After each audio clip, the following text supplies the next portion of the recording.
Hello friends, ഇന്നലെ ഞങ്ങൾ കുറച്ച് ഫ്രണ്ട്സും ഫാമിലിയൊക്കെ കൂടിയിട്ട് പൊന്നാനിയിലെ കർമ്മ റോഡിൽ ജസ്റ്റ് ഒരു ഗെറ്റ് ടുഗദർ പ്ലാൻ ചെയ്തിരുന്നു.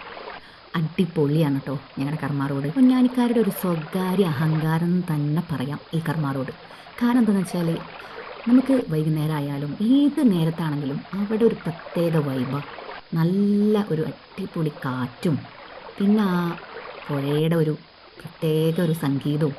എന്താ പറയുക, മോർണിംഗ് വാക്കിനാണെങ്കിലും ഈവനിങ് വാക്കിനാണെങ്കിലും അവിടെ വേണമെങ്കിൽ നമുക്ക് ഫ്രണ്ട്സായിട്ടും ഫാമിലി ആയിട്ടൊക്കെ വന്ന് ഷിപ്പിങ്ങും ഒക്കെ ഉണ്ട്. അതിനും പ്രത്യേക സൗകര്യമുണ്ട്. പിന്നെയെന്ന് വെച്ചാൽ നല്ല ചില്ലാണ് അവിടെ. അങ്ങനെ ഒരു കപ്പലണ്ടിപ്പൊതിയും ഒക്കെ പിടിച്ച് ഇങ്ങനെ റോട്ടിൽ കൂടെ ഇങ്ങനെ നടക്കാമെന്ന് പറഞ്ഞാൽ അത് അടിപൊളിയാണ്. ഇഷ്ടപ്രകാരം കഴിക്കാനും. പിന്നെ മലപ്പുറക്കാരെന്ന് പറഞ്ഞാൽ തന്നെ ഫുഡീസാണ്. പൊന്നാനിക്കാരുടെ പലതരം പലഹാരങ്ങളില്ലേ ഫേമസ് ആയിട്ടുള്ളത്, അതൊക്കെ ഇവിടെ കിട്ടും.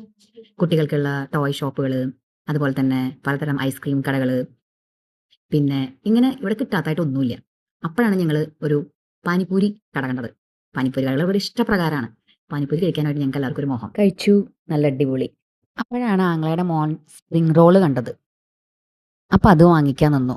കഴിക്കണമെന്ന് പറഞ്ഞത് അവനാണെങ്കിലും സാധനം കയ്യിൽ കിട്ടിയപ്പോൾ എല്ലാവരും കൂടി അതിനായിട്ട് ആക്രമിച്ചു. കാരണം സൂപ്പർ ടേസ്റ്റ് ആയിരുന്നേ. അങ്ങനെ അവസാനം ഞങ്ങൾ ടാമറിൻഡ് എന്ന് പറഞ്ഞിട്ടുള്ള ഒരു ഹോട്ടലിൽ കയറി. അവിടെ ഇതുപോലത്തെ ഇഷ്ടപ്രകാരം ഹോട്ടൽസ് ഉണ്ട്, ചെറിയ ചെറിയ ഹോട്ടൽസ് ഉണ്ട്. കുറേ കാലമായിട്ട് ഞാൻ കഴിക്കാൻ വിചാരിച്ചൊരു സാധനമായിരുന്നു മുട്ടമാലയും മുട്ടസുർക്കയും. അത് ഒരു രക്ഷയില്ല, ഒട്ടുക്കത്തെ ടേസ്റ്റ് ആട്ടോ. ഇതുപോലുള്ള പൊന്നാനി പലഹാരങ്ങൾ ഇവിടെ വേറെയും കിട്ടുട്ടോ. പിന്നെ ഞങ്ങൾ ഓർഡർ ചെയ്തത് കർമ്മക്കാരുടെ ട്രെൻഡി സ്പെഷ്യൽ കോമ്പിനേഷൻ ആയിട്ടുള്ള പഴംപൊരിയും ബീഫുമാണ്. പറയാൻ വാക്കില്ല, പൊളിച്ചു.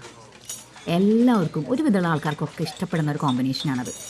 ആ ഒരു പഴംപൊരിയുടെ ഒരു പീസ് ഇങ്ങോട്ട് എടുത്ത് അത് ബീഫിൽ മുക്കി കഴിക്കുമ്പോഴുള്ളൊരു ടേസ്റ്റ് ഉണ്ടല്ലോ, അടിപൊളിയാ, സൂപ്പർ. അപ്പോൾ ഇതാണ് ആ ഹോട്ടലിൽ തമറിൻ്റെ. ഒന്ന് നോട്ട് ചെയ്ത് വെച്ചോ. ഇത് മാത്രമല്ല, പറഞ്ഞ പോലെ ഇഷ്ടപ്രകാരം ഹോട്ടൽസ് ഉണ്ട്. അതൊക്കെ കഴിഞ്ഞ് ഞങ്ങൾ പുറത്തിറങ്ങി കാറിൽ കയറിയപ്പോൾ അടിപൊളി മഴ, സൂപ്പർ മഴ. ഈ മഴയത്ത് ഒരു നല്ലൊരു ഐസ്ക്രീം കഴിച്ചാലോ. മഴയത്ത് ഐസ്ക്രീം കഴിക്കുക എന്ന് പറഞ്ഞാൽ അതൊരു ചില്ലല്ലേ. അങ്ങനെ മിൽമയുടെ പല ഫ്ലേവർ ഐസ്ക്രീമൊക്കെ കഴിച്ച് കാറിലിരുന്ന് മഴ അങ്ങനെ ആസ്വദിച്ചു. എന്തായാലും ഇന്നത്തെ ദിവസം ഞങ്ങൾ അടിപൊളിയാക്കി. നിങ്ങൾ ആരെങ്കിലും കർമ്മ റോട്ടിൽ പോയിട്ടുണ്ടെങ്കിൽ അനുഭവം താഴെ കമൻറ്റ് ചെയ്യണേ. വീഡിയോ ഇഷ്ടപ്പെട്ടാൽ സബ്സ്ക്രൈബ് ചെയ്യാനും ലൈക്ക് ചെയ്യാനും മറക്കരുത്. Okay, by.